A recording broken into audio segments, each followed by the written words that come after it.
Welcome to the Concise Nethack video about identifying potions in NetHack. The Concise Nethack videos show you what you need to know about specific NetHack areas without wasting your time.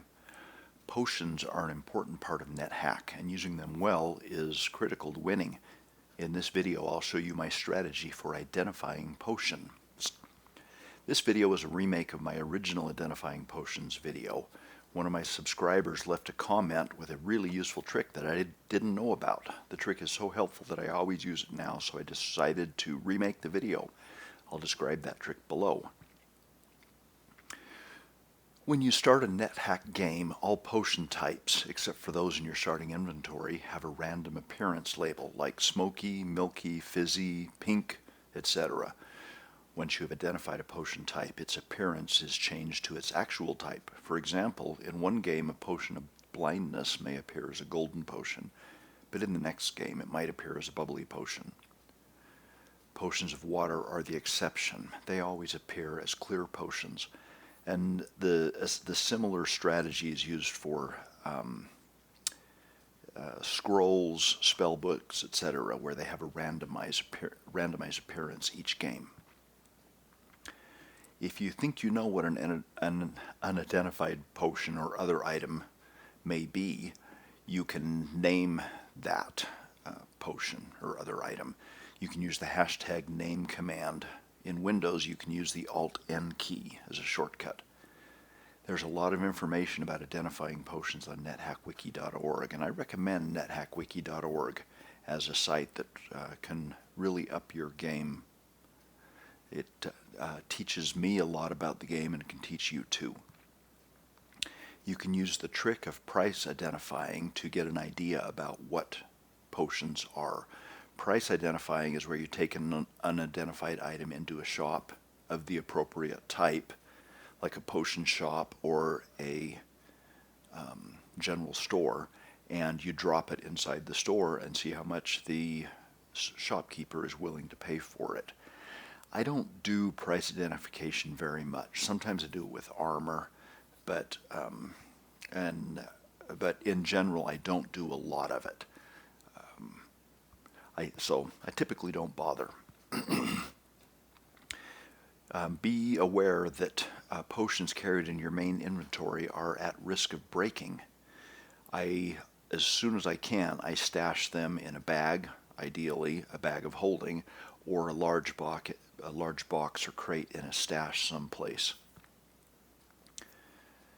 They can be broken by if somebody zaps a wand of striking at you, and in several other ways. A useful key to use is the backtick key. On my US keyboard, the backtick is on the same key as the tilde.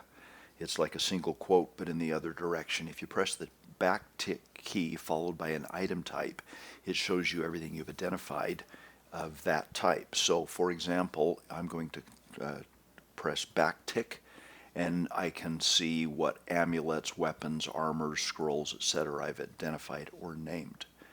If I type G or press the exclamation point key, in this particular game I have only identified 5 potions. There was a potion of confusion. Probably somebody threw it at me, and I got to name it, conf. If it's a potion of, then it's the actual type. If it's a potion called, that means I've named it with the Alt-N or hashtag name command. So pink potion, what used to be pink potion, now will show up as a conf potion for me. Paralysis, that was probably thrown at me because in this game I haven't identified anything myself. Extra healing and healing, monsters can quaff those. Acid, that was probably thrown at me. And potion of invisibility, I probably saw somebody quaff that potion.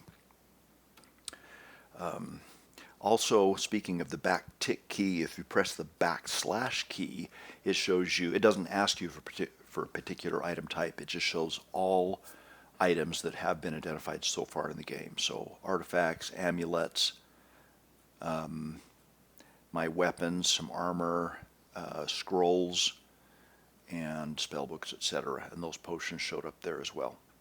Okay.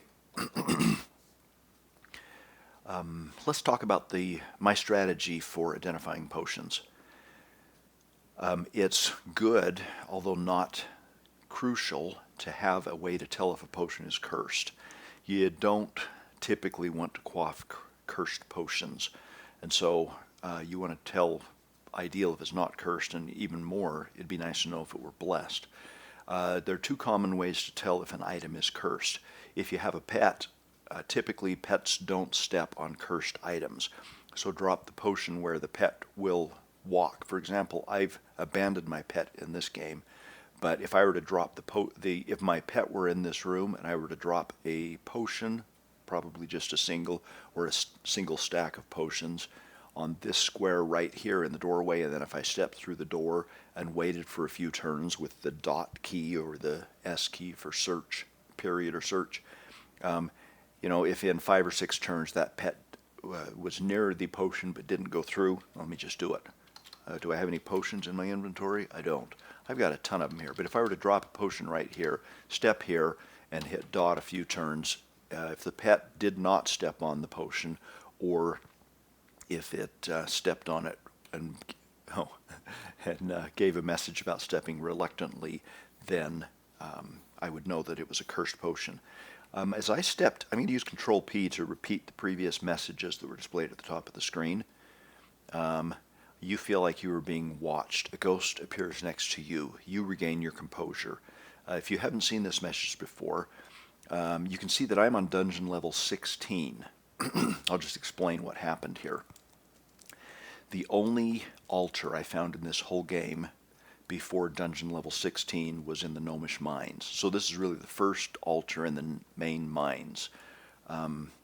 I have a Ring of Conflict. It was not an aligned altar. It was some other altar, and there was a priest in this room. What do they call those rooms if you have a priest? It's a temple. This is a temple. And there was a priest in this room. I used Conflict to kill the priest, so I wore my Ring of Conflict where monsters that came into the room would attack the priest. You don't want to get attacked by a priest when you're wearing a Ring of Conflict because they can do bad damage. They can freeze you or paralyze you. Anyway, a monster finally killed the priest, and now this is an abandoned temple. So every time you enter an abandoned temple, you get a message. It could be a ghost appearing to you, and there are a few other messages that come. So a ghost appears because this is an abandoned temple, so I'll kill the ghost. If you need to level up quickly, ghosts are worth about 200 points. I think 199 experience points. And so you can just step in and out of a temple quickly and kill them. And if you're low experience level, you can level up that way. But experience level 11, I'm not going to worry about getting experience points to level up. I think I have. Oh, actually, I would level up at 20,000. You can see how many experience points are needed if you go to nethackwiki.org and search for experience level. Anyway, identifying potions. You want to find out if it's cursed. You can do that with a pet or by dropping it on an altar, like this one right here. It's okay to identify potions that are cursed. If you know they're cursed, if you're reasonably strong and you've cleared out the levels of the monsters on your current level, I don't feel too badly about quaffing up cursed potions to identify it, but I typically don't. I just stick it in a stash, wait till I find one that's not cursed and identify it. All right, let's talk about the trick I learned, and I really appreciate the subscriber that left this comment. I've lost track of you. If you let me know, I'll let everybody know your name if you'd like, but I've forgotten who you are. If you dip a crossbow bolt, a dart, or a arrow in a potion, then 3 of the bad potion types will be automatically identified. If it's not one of those 3, you'll just get a message that says interesting ... in which case it did not identify the potion, but at least you know it's not one of those 3 bad ones.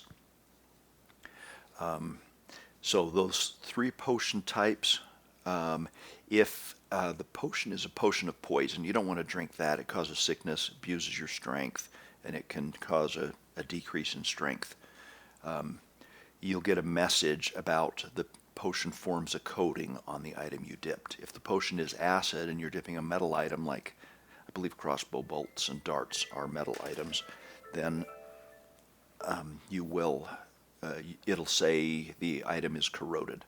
If it's a potion of polymorph, it will change the item you dip into something else. So if you dip maybe a stack of 5 or 6 arrows into a potion, and the only message is something like a long sword, it's converted that stack of items into some other weapon type.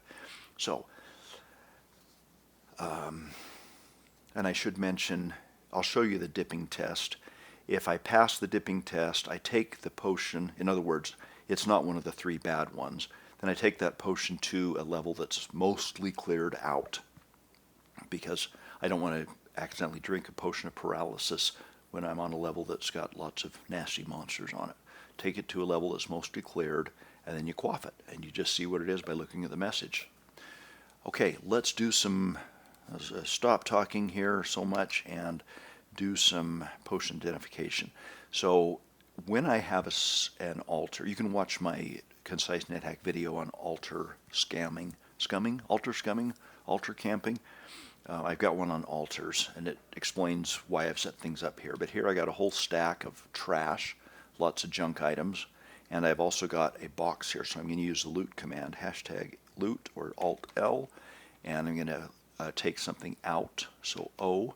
And these are all the things I got in my chest here, but I'm interested in potions, so I'm going to hit exclamation point or G, and then I've collected a bunch of potions here that I have not identified, and I'll talk a little bit about them. So some I have.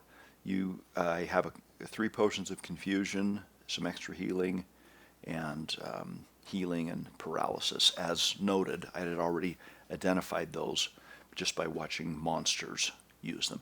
But I got a brilliant blue potion, and all these up here down to swirly potion are need to be identified. So I'm just going to hit comma to select them all. I don't know if they'll all fit in my inventory, but let's just pick them all out.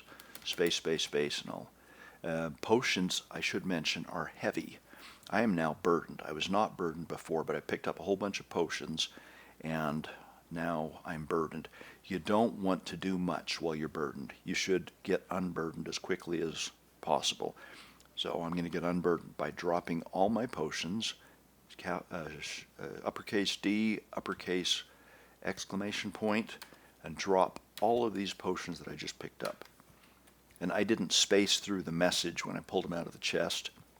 Let's verify that if I had run out of space in my inventory, I would have spaced right over, but I escaped. So I'm going to Alt-L again, and now I'll take out, and I hit potion, and potions did not show up in the list, so I got them all. Now all of these potions are blessed, uncursed, cursed identified, BUC identified, or buck identified. I've got some blessed potions, I've got some cursed potions, and a bunch of uncursed potions. It's time to start dipping. So I need something to dip. I grabbed some arrows a little while ago. I've got X3, and I identified everything in my inventory at one point. So I've identified them as 3 + 0 elven arrows. I could dip all of them, but I might want to save some of those arrows, like to throw at a monster or something. So I'm going to adjust one item from this stack in inventory slot X into D. I always put my dippable item into inventory slot D. You do it however you want, but that's what I do, so that I can use Alt-D for dip and then just press the D key again to pick item D to dip either into a potion or into a fountain.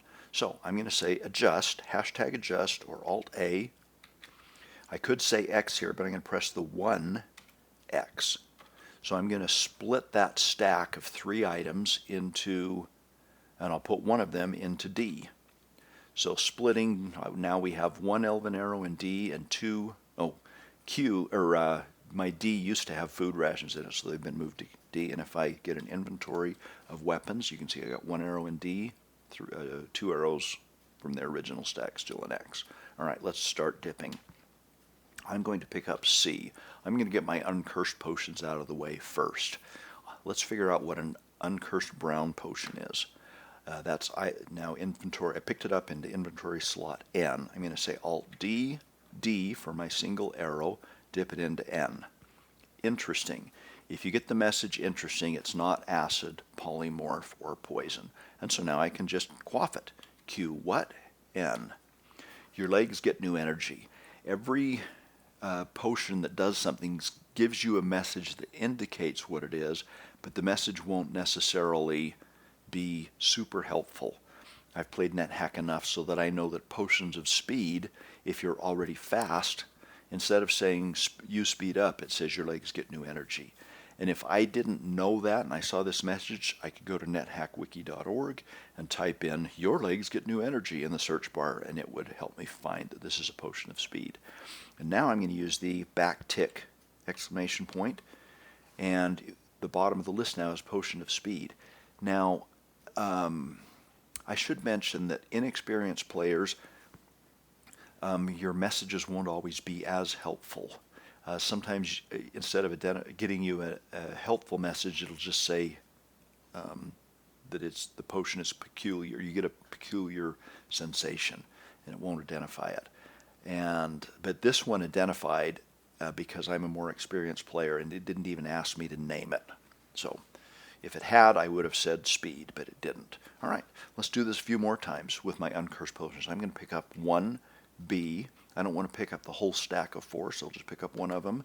I'll dip D into J. Interesting, let's quaff it. Q, J. This is a potion of object detection. It shows me all of the items on the level. And if I could mention, it shows some gold here that is probably outside of rooms. If you've ever gotten a pickaxe or a broad pick and dug through walls to go collect all the gold, you may notice that some of the gold that I just detected disappears when I get to that space. If it's outside, I'll hit space. So this one, for example, it's outside of a room. I could take my pickaxe and dig it. And I was confused when occasionally when I would dig to one of these gold symbols, it would disappear when I got there. If that happens, you can use your pickaxe to dig down. Use the greater than key when asked what direction. The gold is actually buried in the floor. Okay, let's do some more identifying. The clear potions, clear potions are always water.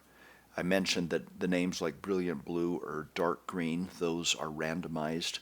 That's true for all potions except clear. Those are water. So I'll ignore those for a minute. I'll pick up 1D, and that goes into inventory slot N. I'll pick up my use my real D item. Alt D into N. Interesting. Okay, that means we can quaff it. QN. Oh, QN. Magical energy. So this is a potion of gain energy. Back tick exclamation point. Gain energy is dark green. Now, the next time I find one of these, it will say that it's gain energy, not dark green. Pick up a dark potion, C. I'll dip D into Y. Interesting. QY. I feel self-knowledgeable. This is a potion of enlightenment. There are also wands of enlightenment. Wands of enlightenment are great. I love them for identifying rings.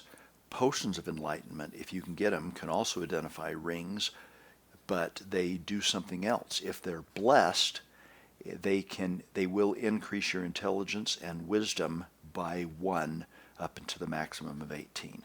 So when you get the you feel self-knowledgeable message, it's going to show me my attributes. I'll hit space. I'm not hungry. My status, not hungry. I'm unencumbered, means I'm not burdened. I'm not carrying too much. Yep, wielding a saber. I'm expert with saber. And now these are all my attributes. Piously aligned. That means my God's not mad at me. Cold shock, poison resistance. I look at these carefully. I am not fire resistant, and I'm not sleep resistant. I got to get that quickly. I resist hallucinations. That's because I'm wielding the artifact weapon, Grey Swan Deer. I should mention also that I'm a lawful character now. I'm a lawful archaeologist. And when you wield Grey Swan Deer, you can't hallucinate. You'll get a message about if you do something that would cause hallucination, like get a black light exploded in your face, With Grace Swan Deer wielded, you won't get a message about hallucinating, but then when you unhallucinate, or you would have unhallucinated, you get a message about how your vision seems to flatten. I am telepathic because I've eaten a floating eye corpse. I'm warned. What does that mean? Do I have a ring of warning on? I might. Oh, amulet of ESP, so I can see monsters when they're a ways away from me. Archaeologists have automatic searching. I'm stealthy. I'm guarded. Maybe I have an amulet of guarding on.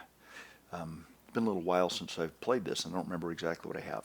Very fast because I've got speed boots. I'm not extremely fast yet, so I need to... Oh, very fast. I'm extremely lucky, which means I've run my luck all the way up, and I have extra luck that does not, either both bad and good, do not time out for me. I have a luck stone because I've already completed the Gnomish Mines. That gave me the extra luck. Good luck does not time out for you because I'm carrying my luck stone. This is not super good here. Bad luck doesn't time out for me either. If I were to bless my luck stone instead of having it uncursed, then bad luck would time out for me. And I can't safely pray because my prayer timeout hasn't expired, and I've been playing for, looks like, a long time on this game. All right, that was a potion of enlightenment. I'll hit space, and the feeling subsides, and if I go back to potions, we got potion of enlightenment. Okay, let's do a few more here. I'll get that magenta potion. I'll dip D into I. Interesting. Q, I. This is blindness. And when I'm blind, since I'm telepathic, like we just learned, I can see, is that a hobbit? And we got a long worm and a mimic there. Great. I don't want to be blind. I'm going to apply my unicorn horn, which I always keep in slot U.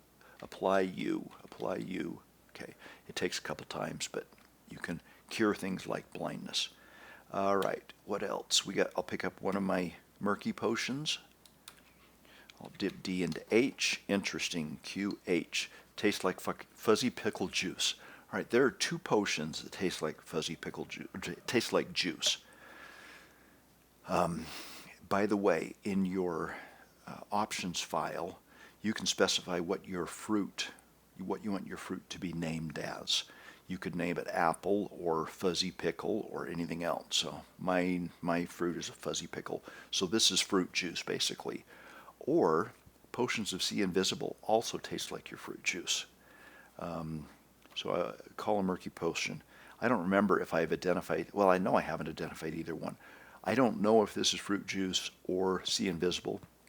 I don't particularly care right now because invisible monsters don't scare me much. So I'm just going to call it juice, J-U-I-C-E. And the truth is I seldom use potions of sea invisible except in the early game. If like an invisible nymph steals my weapon and teleports away before I have ESP, then that's helpful. All right, pick up. Let's get I'm not getting my blessed potions yet. Let's get my swirly potion. I'll dip D into R, Q, R. You have a peculiar feeling for a moment, then it passes. You'll get this if it was a potion of monster detection and there were no monsters on the level. The truth is, I don't know what this is. It's not able to perform its normal function. Oh, it may be hallucination because I resist hallucinations. I'm going to assume that this is hallucination.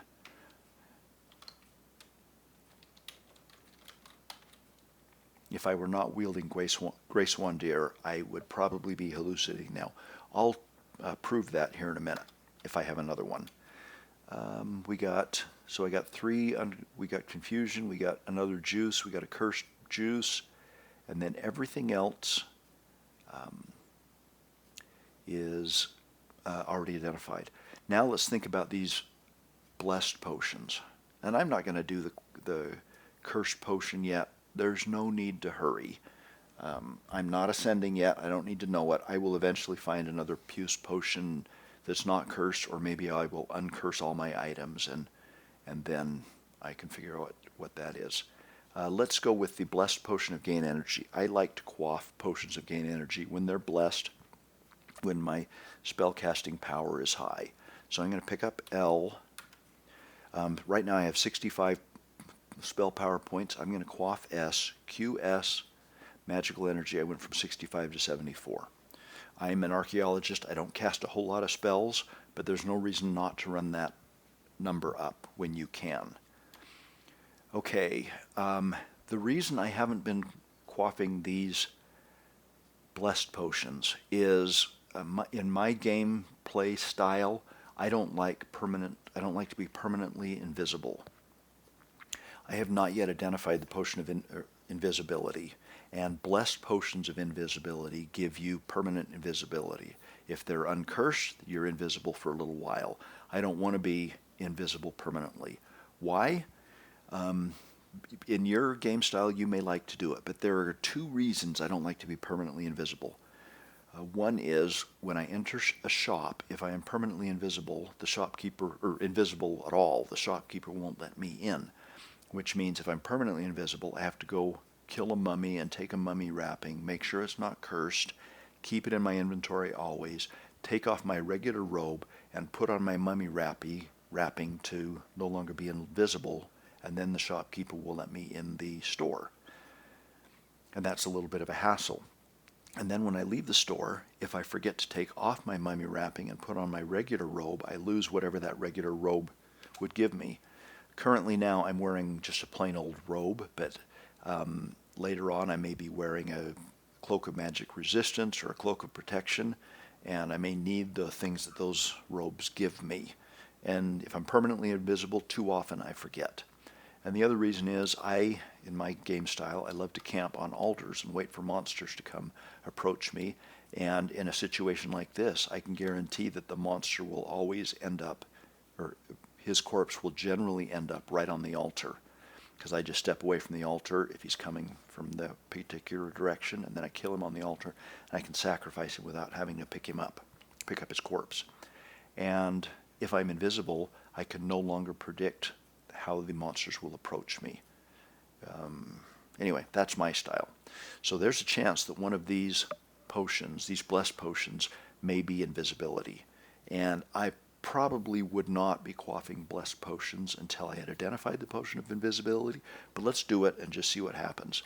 I'll pick up A, dip D into C, interesting, Q, C. This makes you feel great. When you get that message, it's a potion of restorability. If your stats here have been decreased, like if you've been poisoned, your strength decreased or something else, then this will restore that ability. And for those of you that play NetHack 3.6, I'm playing a pre-release of NetHack 3.7. And in NetHack 3.7, your unicorn horn will not recover lost characteristics, these five or six here. And so you need blessed potions of restorability to recover them all, or you need to pray at the altar to get your stats recovered. Makes you feel great. Call a brilliant blue potion. This is restorability. Great. And just for the record, if it's uncursed potion of restorability, it will bump back to your default one of your stats. If it's blessed, it'll bump all of them back that may be low. Let's get my emerald potion. Dip D into Z. Your elven arrow gleams with an oily sheen. And if I look now at my weapons, right parenthesis, now I have an oily elven arrow. And there's nothing wrong with an oily elven arrow, but if I remember right, dipping it into acid would just wash the oil off. So I don't want to dip this anymore. If I had poisoned the arrow instead of made it oily, and then I had dipped it into a potion of healing, I think it removes the poison off of it, but then it uses up the potion. So typically once one of my dipping items has been modified by dipping, I drop it. DD, kick D. I just kicked it under my rock so I didn't have to pick it up, move the rock, and put the rock back after I dropped it. I'm now going to adjust. Remember, my this is another reason why I only dip one item at a time. Typically, I'm going to adjust 1x to D. Alt A, 1x, D. So now I've got another elven arrow to dip. Let's get a milky potion. I'll dip D into V. Interesting. QV. Tastes like fuzzy pickle juice. I'm going to guess that my first juice potion was actually juice. They're more common than see invisible. And I had at least one more of those that I dropped on the altar here, but I've only got one of these if I remember right. So I'm going to call this see invisible. I'll put a question mark on it because I'm not 100% sure. But I did have another one here. Typically I'd call them juice and juice 2 or juice 1 and juice 2. Oh yeah, I had 2 more of these. So since this potion type is more common, this is very likely real juice, and then rather than see invisible. All right, just a few more to identify. Just one more to identify. I'm going to pick up C. I'll dip D into M, QM. You feel more experience. Welcome to experience level 12. So that bumped me up to experience level 12. You drink potions of gain level to increase in experience. If they're uncursed, it takes you up just to the number of experience points you need to gain a level. If they're blessed, like this one was, it will, instead of giving you just barely enough experience, it will give you enough experience to be halfway to the next experience level. So it bumped me up to experience level 27 in this case or 27,000 something, instead of experience level 20, which would have been needed to get experience 12, if I remember right. Here comes a troll. I'll kill him on the altar. But before I do, let's see what else we want here. I'm going to leave these, or I will put these clear potions on the altar and pray. I'm lawful. The altar, if I hit the colon key to look, there's an altered Quetzalcoatl lawful here. So this is a lawful altar. I can sacrifice on it safely, and I'll leave those clear potions there. Well, let's just do it. I'm going to pick up all the potions except the clear potion, because I'm not going to identify my cursed potion, and these others I don't need right now. So I'm going to pick up, to pick up everything but A, I type A and then type a tilde. Boom. And it inverts the selection on all of these. So I'm going to pick up everything but A, and I'm burdened again. Alt loot in.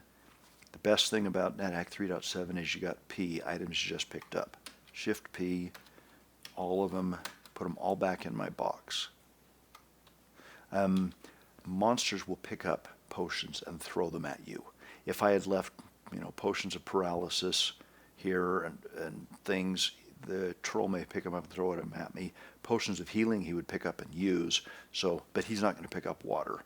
So, come and get me, troll. He's got a Vogel. I'm going to hit Control P. The troll thrusts a Vogel polearm, if you can say it. He was able to hit me from 1 square away. If I were to wield that, I would try to maybe stay 1 square away to hit him, but I don't. He hit me for, 2 points, because I got a decent armament class. So I'm not worried. I'm going to fire my stack of daggers at him. Elven dagger hits it. He did not move there, and I think trolls have the same movement speed that I do. Oh, except I may have speed boots. I probably should have shown you what I'm wearing. Speed boots and gauntlets of power, 2 of my favorite items of armor, and I was able to get them in this game. I've still got, thoroughly rusty orcish helm, but it still gives good, it's only, the thoroughly rusty corroded only drops it by 1. Elven mithril coat, I want to replace that, but I've got speed boots, so I get more turns than he gets. And he may be picking up the daggers that I'm throwing at him. Sometimes you fire a dagger and the monster doesn't move, and you fire a dagger at it and he doesn't move, because the dagger hits him and falls to the ground, and he uses his movement turn to pick it up. So I'm going to fire that way. He's not moving. Again. Yeah, he was picking him up, and now he's going to wield him against me. I don't want to kill him off the altar. I could pick him up, pick up his corpse, but sometimes when you do that, he resurrects on the same turn, and I'm not as afraid of him, so I'm going to hit dot here and let him approach me. I don't have a stethoscope yet, so I can't see how hurt he is, but I'm wielding the Blessed +1 Grace Wand here. Does the most damage, I think, of any weapon in the game. Boom, he's dead. Okay, I auto pick up my the things I threw, and typically after I throw weapons at a monster and kill the monster, the first thing I do is go pick up the things that I've thrown, because all too often another monster will appear while I'm eating the corpse or picking up the other items. So I go pick them up, and now I will offer Alt-A, troll corpse here, sacrifice it, yes, and when sacrificed, they're always consumed in a flash of light. Typically, you have a hopeful feeling, which means you cannot safely pray yet. If I get no message at all, or I see four-leaf clover, well, I don't need to explain it all. Reconciliation means my prayer timeout just expired, which is really convenient. I'm looking at what is on the altar. There's the vulgar polearm and the 3 uncursed clear potions. I'm going to step off, and the vulgar polearm is the first item on that stack. You never want to kick an altar, but I'm going to kick that vulgar polearm off. Control D, up. I don't want to kick again because I'd break a potion. Now we have 3 uncursed clear potions here, and my prayer timeout has expired because I had the feeling of reconciliation. Alt P, are you sure you want to pray? Yes. Finish your prayer. The potions on the altar glow light blue for a moment. Quetzalcoatl's well pleased.